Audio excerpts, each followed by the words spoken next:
My name is Emeka Ona, the School Director of Security Safety Center, an approved DCJS training school here in Queens, New York. The 8 hours pre-assignment course for security guards is actually the first course you take to become a security guard. The New York State requires, or rather mandates, all individuals or candidates that are about to become security guards to sit down for the 8 hour pre-assignment class. The 8 hour pre-assignment class is broken down into certain topic areas where it shares with you compliance, your legal powers and limitation. That means the legal powers that you need to become a security guard. Understand, security guards are more like law enforcement, but the irony of it is that we are private citizens. So these are the legal powers that puts you safe on the job. We talk about ethics and conduct and much more. Before we go into this, I would love to share with you with the lesson objectives of the 8 hours pre-assignment class. Upon completion of this section, all students without reference to notes should be able to describe the training requirements before obtaining a security guard registration card, the training requirement after obtaining the security guard registration card, and as well describe the models of instruction in the 8 hours pre-assignment training course for security.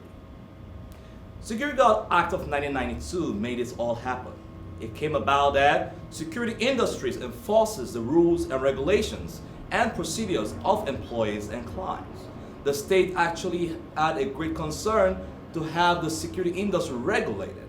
As well, screening, hiring, and training of security guards is now the matter of state concern.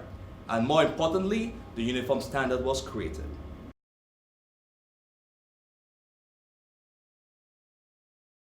Upon completion of this section, every student in this class should be able to reference without notes the importance, or rather the training requirements prior to obtaining the security guard registration card, describe the training requirement also after obtaining the security guard registration card, as well as describe the models of training in the 8 hours pre-assignment lesson course for security.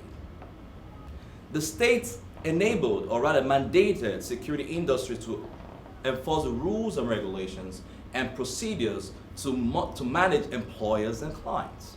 Screening, hiring, and training of security guards now became the matter of state concern, as well as the uniform standard for security guards was created.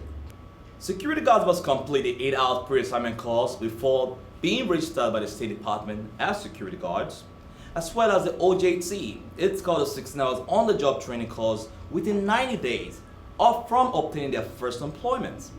Once a security guard has actually completed these above courses, they are not required to complete these courses ever again. Security guards must always as well complete the 8 hours annual in-service course. An 8 hours in-service course is a required course to refresh all security guards in the industry. Police and other law enforcement officers, they are mandated to take more hours of training every year.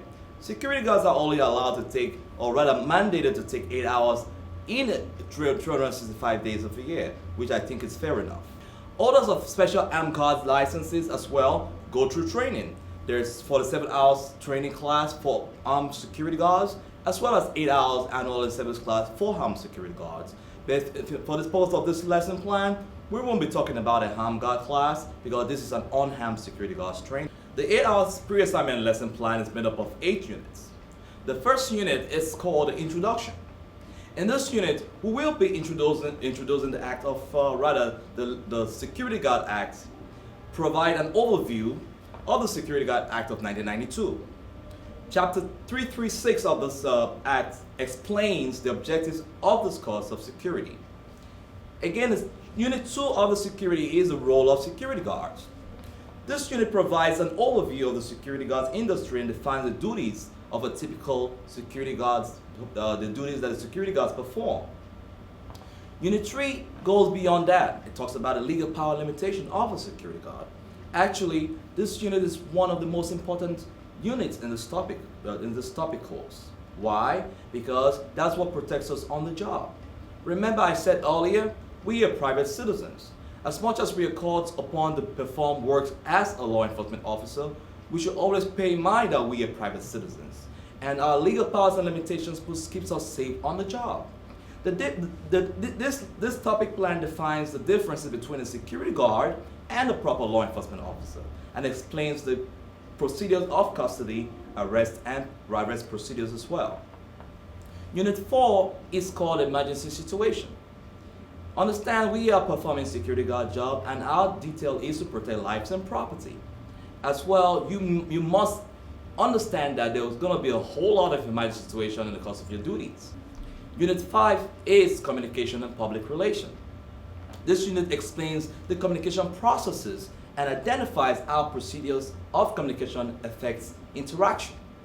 Unit 6 is also called access control. This identifies the element of access control, identification, and defines 3 types of access control. And lastly, Unit 7, ethics and conduct, defines and explains the importance of the code of ethics for security guards. And afterwards, our Unit 8 is review and examination.